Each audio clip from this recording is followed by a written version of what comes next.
శ్రీ మహావిష్ణువు యొక్క అనుగ్రహం దేనివల్ల కలుగుతుంది అంటే విఘ్నేశ్వరుడికి నమస్కారం వల్ల కలుగుతుంది.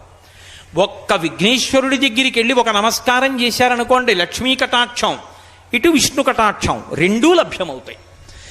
అటువంటి అసలు వాళ్ళిద్దరూ వేరుగా ఎప్పుడూ ఉండరు. పార్వతీ పరమేశ్వరులనండి, లక్ష్మీనారాయణులనండి, సీతారాములనండి, ఎప్పుడూ వాళ్ళు ఇద్దరూ ఒకటే అయి ఉంటారు.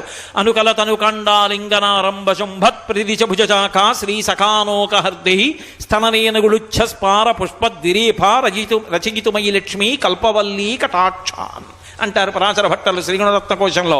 పెద్ద పెద్ద పువ్వులతో ఉన్నటువంటి తీగ ఒక చెట్టుని బాగా అల్లుకున్నప్పుడు ఆ పువ్వులు చెట్టు కాండమునకు ఒత్తుకుంటే ఎలా ఉంటుందో అలా లక్ష్మీదేవి చేత ఆలింగనము చేయబడినటువంటి శ్రీ మహావిష్ణువు నీలతో యత మధ్యస్థ విద్యుల్లేకే భువాస్వర, నీలం నల్లని మబ్బు మీద మెరుపు తీగ ఉంటే ఎలా ఉంటుందో అలా కలిసి